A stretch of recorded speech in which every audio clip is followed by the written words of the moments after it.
Mais ces impôts que nous payons, comment sont-ils calculés? Qui en paye le plus et pour quelle raison? Les différents impôts cités précédemment sont calculés soit de façon directe, c'est l'impôt sur le revenu, qui varie selon l'importance de ce dernier et la situation familiale, soit de façon indirecte, en majorant le prix des produits achetés par une taxe, différente selon les produits. C'est la taxe sur la valeur ajoutée. Plus on consomme, plus on paie de TVA. Le célibataire qui consomme peu ne paiera pas beaucoup de TVA, mais la famille nombreuse qui achète plus paiera plus de TVA. Voyons maintenant comment est calculé le principal impôt direct payé par les ménages, l'impôt sur le revenu des personnes physiques. Prenons le cas de la famille Dupont.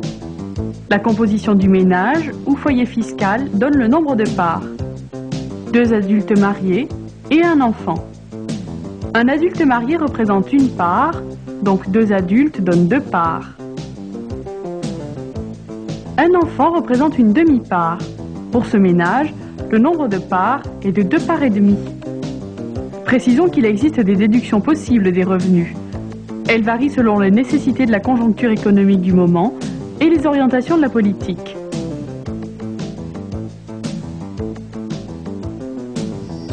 Dans le cas de notre famille, nous avons un revenu annuel de 208 500 francs pour 2 parts et demie.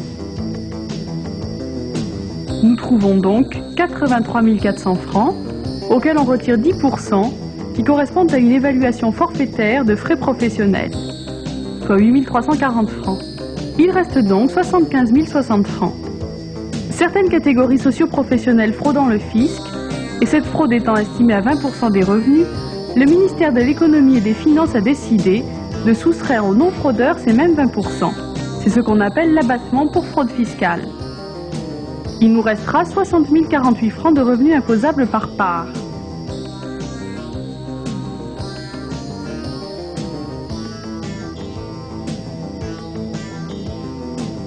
C'est sur la base de ces 60 048 francs que la famille Dupont va payer un impôt. Il suffit de regarder dans quelle tranche se situe cette somme. Le système des tranches permet de payer un impôt en rapport avec ses revenus. Ainsi, si le revenu par part est de 0 à 13 770 francs, on ne paie pas d'impôt. C'est, pourrait-on dire, un minimum de survie. De 13 770 à 14 390 francs, l'État prélève 5%. De 14 390 à 17 070, l'État prélève 10%.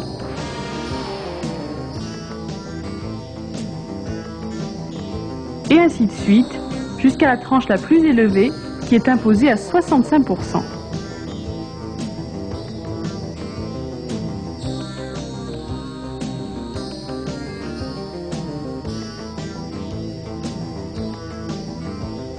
Reprenons le cas de notre famille Dupont.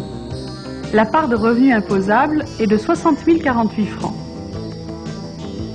Cette somme, coupons-la en tranches, et sur chaque tranche sera prélevé un impôt. En dessous de 13 770, rien à payer.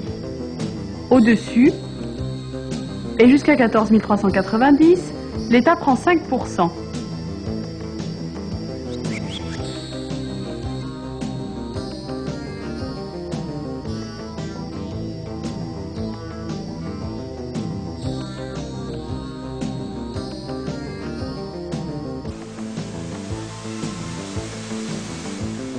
Et ainsi de suite jusqu'à notre somme initiale. En additionnant ces sommes prélevées dans chaque tranche, on obtient l'impôt à payer pour une part. Dans notre exemple, 10 851 francs. La famille se composant de 2 parts et demie, l'impôt à payer sera donc de 27 128 francs. Vous nous suivez toujours? Oui? Non? Alors, prenons d'autres exemples. Le ménage Pierre gagne 75 000 francs par an. Il y a 2 adultes et 4 enfants, soit 4 parts. Calculons le montant par part, 18 750 francs, moins l'abattement de 10% pour frais professionnels,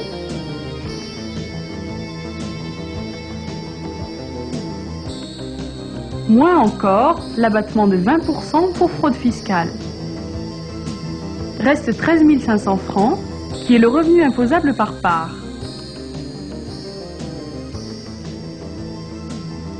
La première tranche ne commençant qu'à 13 770 francs, le ménage Pierre n'aura aucun impôt à payer.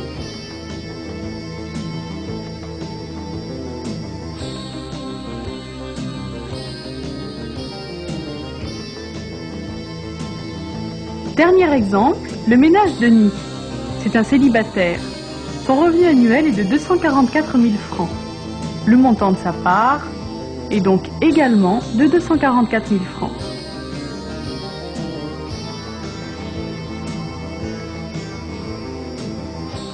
Abattement de 10%, il reste 219 600 francs. Abattement de 20%, reste 175 680 francs, qui est le revenu imposable par part.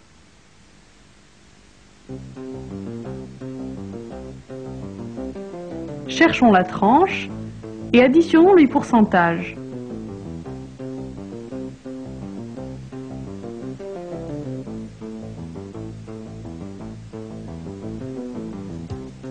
Denis aura à payer 63 123 francs d'impôt sur le revenu.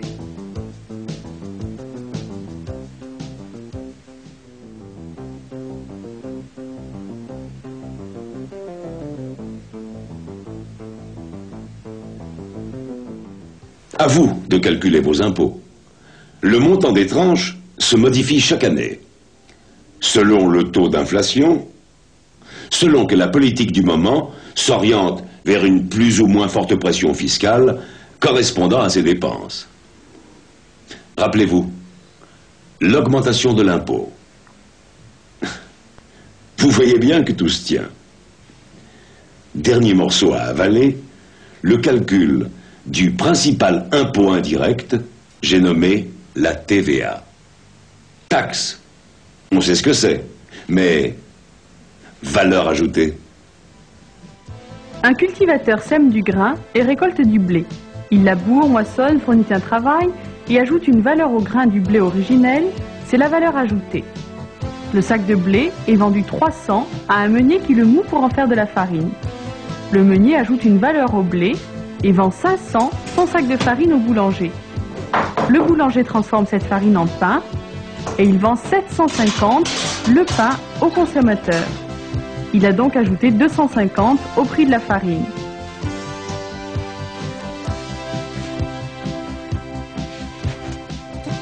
Récapitulons. L'agriculteur a ajouté une valeur qu'il monnaie 300. Le meunier, une valeur qu'il monnaie 200. Et le boulanger, en vendant le pain 750, a ajouté une valeur de 250. On sait maintenant ce qu'est une valeur ajoutée. Reste à savoir comment est calculée la taxe. Eh bien, supposons un taux de TVA de 10%. L'État décide de taxer le travail qui amène à ajouter une valeur. Il prélève 10% sur chaque somme monnayant ce travail. Ainsi, l'agriculteur sera taxé de 30.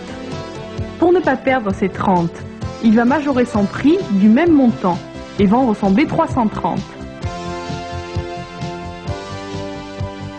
Le meunier qui a produit 200 de valeur ajoutée sera taxé de 20. Il vendra donc sa farine 220 de plus que le prix qu'il l'a acheté, soit 550.